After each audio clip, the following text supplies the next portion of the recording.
Hello, amazing entrepreneur. It's Tash Corbin here, and welcome to the Heart-Centered Business Podcast.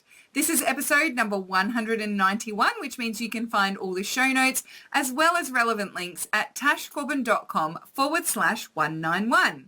Today, we are going to check in on your business foundations and specifically look for any signs that you've got some wonky or cracking business foundations and how you can reinforce them. Sound juicy? It totally is. So let's jump into it. I'm Tash Corbin and this is the Heart-Centered Business Podcast. Quick question. Why would we be wanting to go all the way back to the start of our business journey, regardless of how long we've been in business, to look at all those basic, fundamental and foundational decisions that we have made? Well, number one, having strong business foundations means that your business has more ease. A lot of the time, where the parts of our business are difficult and we're finding things hard, it's because we have a foundation that maybe isn't in place effectively, so we are doing workarounds or we're needing to work a little harder or come up with the same things over and over again. Whether that is your systems or your niche or your messaging or any of the elements of your foundations, by having them clear and reviewing them consistently so that you know that they're strong, you make all of your day-to-day activities in your business slightly easier, which is always something I'm looking to do in my own business. Number two is clarity. When you've got those foundational decisions really clear, it helps you decide what you're saying no to, what you're saying yes to, who you're focusing on marketing your businesses and services to. All of those decisions are much easier and it's much clearer on where you're going and what you need to be focusing your energy and attention on as well.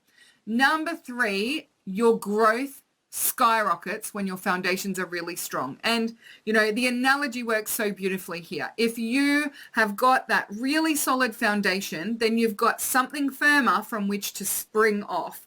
And when it comes to business growth, it's working on the foundations that creates those opportunities.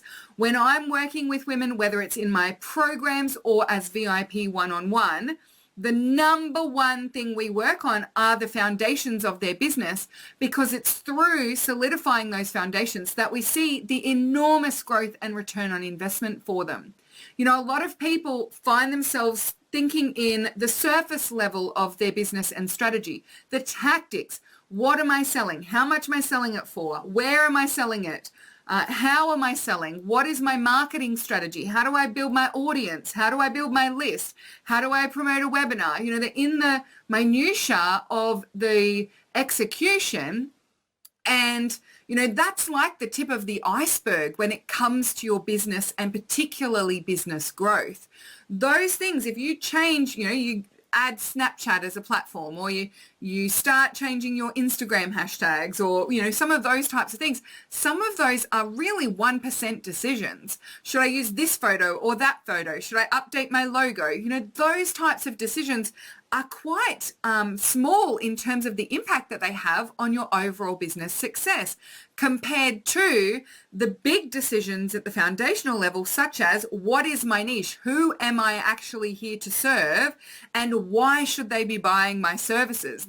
Those foundational decisions have a much bigger impact on the growth of your business.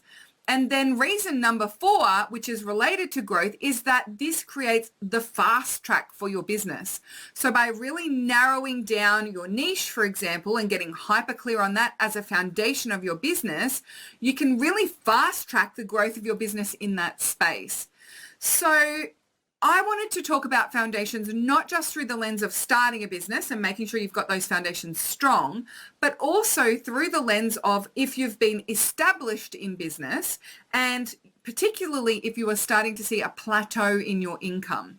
So a plateau in your income is often not a need for fancy and new things. A plateau is not a sign that you need to hire 10 more staff and get epic copywriting done and go onto a new social media platform or try a new strategy. Often that plateau is a call to solidify your foundations. And those foundations are, number one, your niche. Your niche is the number one foundation of your business, because once you've made a decision about that and you've got it nice and specific, that is the foundation for all of the other decisions that come when it comes to delivering for your clients, packaging up your products and services, how you market yourself, your messaging, your copy, your visuals, your imagery. All of those decisions come from a strong foundation of niche. So that is number one for me. And if you don't have a micro niche that you're hyper specific with and you understand them deeply and you know how to really connect with what's important to them, that is where I would be focusing your energy and attention. That creates so many opportunities, not just in the early stages of business, but opportunities for you to get out of an income plateau. Now, I've actually seen this even for myself in my business. When I review my niche and look at the ways where maybe I've started to kind of expand out a little and not be as focused in, when I review that and focus in tighter and tighter on a more specific niche, my income goes up again. That is my number one go-to for increasing the overall consistent recurring income that happens to come into my business. My niche is where the magic happens. So that is number one. Number two, and if we think about this foundation as stacking on top of the number one, which is niche, number two is your message. So your message, informed by your niche, is how you deeply resonate with your ideal client, and it's very different to copy and content. I want you to be really clear on that.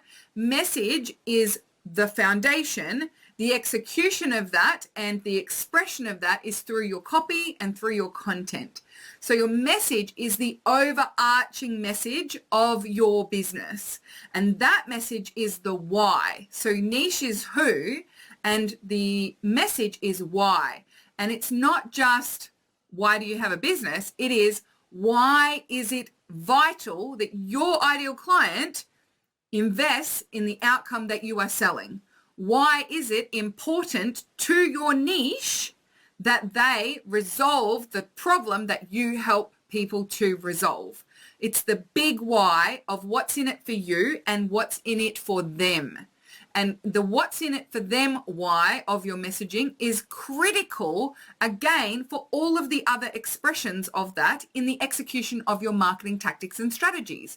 So if you haven't got that really clear and solid messaging, then when you go to write a post to promote your services, or you go to write a post to promote a webinar, or you go to create something new, or a new opt-in, or a new program, or whatever it might be, you're reinventing the wheel and starting from scratch because you haven't got that clarity of your foundational messaging. Now, for those ladies in the Takeoff program or in the Heart Center Business Academy, what I'm referring to here is your onion. And I'm sorry in the podcast to be using insider information, but I know all my Takeoff and Academy ladies do listen to the podcast. And that onion is the foundational expression of your messaging.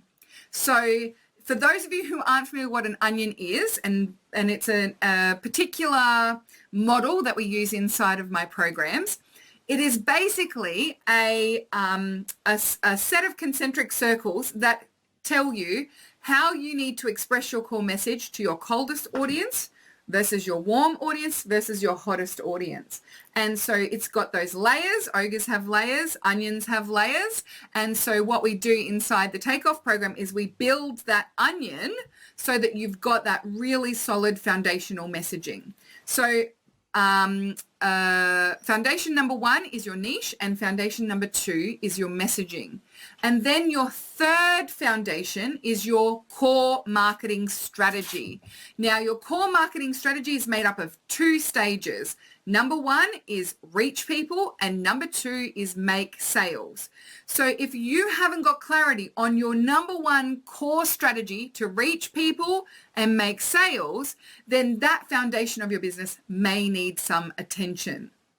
So I hope that this has been helpful for you. One of the things I want to leave you with is a question to ask around your foundations so that you can do a little bit of a self-assessment and see how confident you are that you've got those solid foundations. So that self-assessment is made up of three key questions. Number one, to what extent on a scale of 1 to 10 are you confident that you have a hyper-specific micro niche and you understand that niche deeply and why. So give yourself a rating on a scale of 1 to 10 on how confident you are with your niche and how deeply connected you feel to them in your understanding of who they are. And then write down some notes on why. Why did you give yourself that rating out of 10? Question number 2 is, on a scale of 1 to 10, how confident are you that you can effectively articulate your message so that it deeply resonates with your niche? And why? So give yourself a rating out of 1 to 10 and then give yourself some notes on why you gave yourself that rating. And then question number 3, you guessed it, on a scale of 1 to 10, how confident are you that your core marketing strategy is the right strategy for your business and will get you to your income goals in the short term? Give yourself a rating of 1 to 10 and give yourself some time to write down why you gave yourself that rating. That insight that you get will help you to understand where you need to focus your energy and attention, and particularly in developing your strategies and your foundations in your business. And it will also help you to understand where you might need to get some support, some mentoring, or some advice from someone who can help you get that sorted. Now, the other thing I want to do is invite you to come and check out a free resource that I have for you. It's a training. It's called Fast Track Your Startup. And regardless of whether you are in startup or you have been in business for 20 years, I would love for you to come and watch this training. Now, the reason why I'm recommending it after this podcast episode is that in Fast Track Your Startup, I do go through all of those foundations, and many women who've been through it, who've been in business for years, have said to me, you should not call it Fast Track Your Startup, you should call it Fast Track Your Business, because even as someone who's been creating an online business for the last 3 years, listening to that training helped me to understand some of the foundations that I was working against in my business. And if I just stopped and done that to start with, my business growth would have been faster and my business journey would have been so much easier.